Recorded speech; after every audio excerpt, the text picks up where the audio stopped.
Welcome back after the break. आप देख रहे हैं आज पाकिस्तान। बात ज़रा करते हैं मौजूदा हुकूमत के 3 सालों की कारकर्दगी के ऊपर, जिसके लिए एक शायाना शान तकरीब भी हुई। पूरी कौम को और तमाम लोगों को आगाह किया गया कि कौन से माइलस्टोन्स हैं जो उन्होंने पा लिए। अगर आप एनालिसिस की तरफ देखें, तज्ज़िये की तरफ देखें, सबसे बड़ी जो कामयाबी या एक उनकी पोजीशन को स्ट्रेंथन करती हुई बात नज़र आ रही है वो ये कि अपोजिशन बिखरी हुई है। एक नंबर 1 जो इनकी अचीवमेंट रही है पिछले 3 सालों में, जिस पर इंकार नहीं कर सकते कि अपोजिशन कोई टफ टाइम देने में नाकाम नजर आती है। तितर बितर है, एक दफ़ा फिर इंदिया दे रहे हैं कि कैपिटल की तरफ रुख करेंगे, लेकिन इस वक्त PMLN और पाकिस्तान पीपल्स पार्टी कोई इफेक्टिव अपोजिशन का रोल अदा नहीं कर पा रहे। इसके अलावा जी इकोनॉमिक्स में मईशत की बात करें या वो रिफॉर्म्स जिसको प्रॉमिस करके ये हुकूमत पावर में आई थी, उसमें क्या कारकर्दगी रही है ये जानने की कोशिश करते हैं।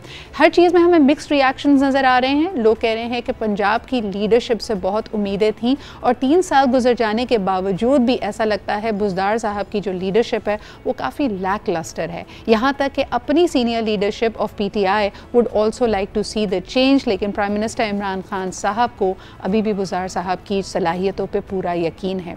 मईशत की बात करें, it has been tough and it has been mixed for the PTI government, because हम देख सकते हैं बजट डेफिसिट भी राइज कर रहा है, इन्फ्लेशन बढ़ रही है, devaluation of the currency is going on. इसके अलावा जी यूटिलिटी प्राइसेस बढ़ रही हैं और ऑयल प्राइसेस का भी बढ़ जाना इनके लिए अच्छी नवीद नहीं है।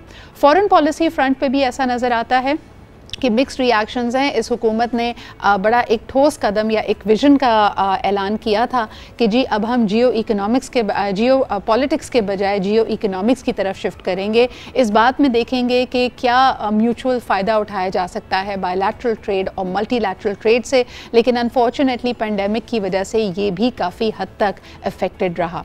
इस वक्त बहुत सारे तज्ज़ियाकारों का कहना है कि our foreign policy is at the very best very base line. इसमें कोई इमेजिनेशन या कोई विजन नज़र नहीं आ रहा, CPEC जैसा कोई बड़ा मंसूबा नज़र नहीं आ रहा, जो रिस्क हैं हम उन्हीं को मैनेज करके चल रहे हैं। आइए इस पे एक्सपर्ट ओपिनियन लेते हैं। हमारे साथ मौजूद हैं सीनियर तज्ज़ियाकार और जर्नलिस्ट नासिर बेग चुगताई साहब।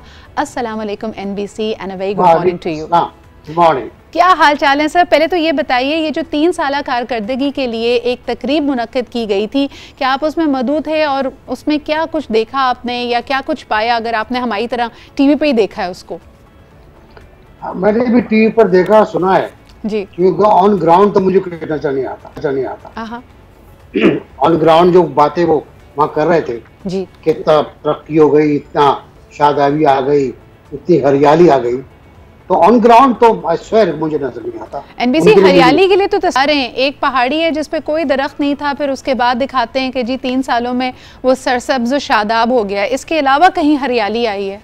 हरियाली से मुराद मेरी अवाम के दरमियान जो होती है ना जी जी, खुशहाली की हरियाली, सही, उससे मुराद है।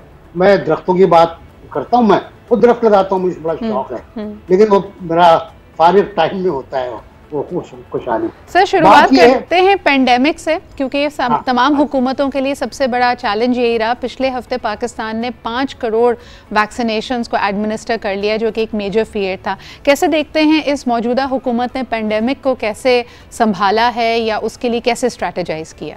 देखिए, इसमें बहुत टू बी वेरी सीरियस, एक जो नेशनल SOP था WHO का जी, जो सबको भेजा गया था, सबने उस पर अमल किया, पाकिस्तान ने भी उस पर ठीक ठाक अमल किया, बहुत अच्छा अमल किया, और मुफ्त के टीके हमें मिले, बड़ी बड़ी खेपें आई। अभी 30 लाख अमेरिका से फाइजर का आ रहा है, तो फाइजर तो बस उसकी डिमांड बहुत ज़्यादा है मिडल ईस्ट पर खास तौर से, तो एक बड़ा फ़ायदा वो हो जाएगा हमको। कुछ हम खरीद भी रहे हैं, लेकिन जो मेजॉरिटी है अब तक हमारे पास टीकों की, वो हमने खेप में जो हमें मिले थे हमने वो लगाए और अच्छे लगाए, हमने मैनेज किया है। कराची में अगर 2.25 लाख 2.5 लाख एक दिन में लगे हैं तो बहुत बड़ी बात है। लाहौर में भी ऐसी हुआ है और जगह पे ऐसी हुआ है। पेंडेमिक जो है बड़ी अजीबोगरीब चीज़ है। ये मैं कल फैयाज चौहान का एक नाम नहीं लेना चाहता उनका, मुझे पृथ्वीराज चौहान याद आए थे, उनका अजीब बयान था कि पंजाब में कोरोना को ख़त्म किया गया और सिंध में कोरोना को पाला गया। ये बयान मेरा ख्याल है कोई पढ़ा लिखा आदमी नहीं दे सकता। कोरोना वो चीज़ है जिसको अमेरिका ने भी उसको नहीं बच पाया, चीन को तो खैर छोड़ें आप, रूस नहीं बच पाया, सऊदी अरब नहीं बच पाया, इंडिया की हालत देखिए क्या हुई है। तो ये एक सीप करता है पंजाब की जो सूरत हाल। वैसे ही कह रहे थे कि पूरी दुनिया में जो वर्ल्ड ऑर्डर है उसमें तब्दीली आ रही है, जिस तरह के हम जानते हैं कि अमेरिका का इनखला होना था अफगानिस्तान का, तालिबान का कंट्रोल कोई एंटिसिपेट नहीं कर सकता, लेकिन फिर पेंडेमिक ने और ख़ास तौर पर जिस तरह मुख्तलिफ ममालिक ने कहीं रेड लिस्ट किया है, कुछ ममालिक को एम्बर लिस्ट किया है, एंड एवरीबडी सेज कि आपके जो देरीना खारजा ताल्लुकात थे वो इसमें एट प्ले रहे हैं। फ़ॉरेन पॉलिसी के बारे में क्या कहेंगे? इमरान खान की हुकूमत ने खित्ते के मसाइल को और बैनुल-अक़वामी मसाइल को हल करने में और पाकिस्तान का एक अहम किरदार, एक अहम वॉइस बनाने में कैसी कारकर्दगी दिखाई है पिछले 3 सालों में? देखिए, प्राइम मिनिस्टर की जो पहली तकरीर थी अक़वाम मुत्तहिदा में कश्मीर पर, वो तो बिल्कुल मैं कहता हूँ ज़बरदस्त तकरीर थी। उसके बाद हमने कोई प्रैक्टिकल नहीं देखा, कोई अमल नहीं देखा। ना हमने देखा इस्लामोफोबिया के बारे में, ना हमने देखा कश्मीर के बारे में, ना हमने देखा गरीब मुल्कों की मसावात के बारे में, ना हमने कोई स्टेप देखा टूवर्ड्स जो कर्ज जो लोग लूट के लगे हैं दौलत पाकिस्तान से और गरीब मुल्कों से, जो उन्होंने कहा था उसकी वापसी के बारे में। ना हमने देखा जियो इकोनॉमिक्स फॉरेन पॉलिसी को बेस करने में। तो हम पुराने वक्त की जो खारजा पॉलिसी है उसको भी संभाल नहीं पा रहे हैं। हम पे कई इल्जाम लगते हैं कि हम सी पैक को कमजोर कर रहे हैं। मुमकिन है गलत इल्जाम हो, लगता तो है ना। फिर खदशात पैदा होते हैं, फिर सिक्योरिटी के मसाइल हैं आपके सी पैक के लिए। बिल्कुल शेख रशीद साहब ने कहा कि चीन नाराज था हमसे, क्योंकि खारजा पॉलिसी के तर्जुमान दफ्तर खारजा ने दासू वाले अटैक के बाद ये कहा था ये हादसा है, और उस पर चीन नाराज था। तो शेख रशीद ने कहा कि चीन नाराज था, हमने जल्दी बयान दे दिया। वो बयान अजीब व गरीब तहकीनी तौर पर। अब तो एक और बहुत नाजुक मरहला है कि अमेरिका से, चीन से और खुसूसन अफगानिस्तान से हमारे ताल्लुकात, इसको कैसे हैंडल कर रही है प्रेजेंट गवर्नमेंट एनबीसी? देखिए, आपको चीन और अमेरिका को एक लाइन में आप नहीं कर सकते। चीन बहरहाल चीन है जिसने बहुत बुरे वक्त में आपका साथ दिया है। सही, बहुत बुरे वक्त में साथ दिया है। और आज की बात नहीं कर रहा हूँ मैं, बहुत पुराने बात कर रहा हूँ मैं।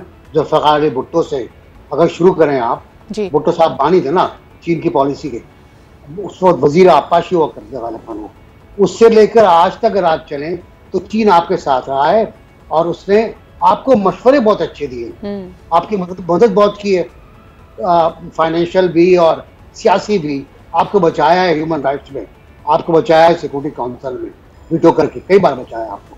लेकिन ये कि वो कब तक आपके लिए कुछ करता रहेगा?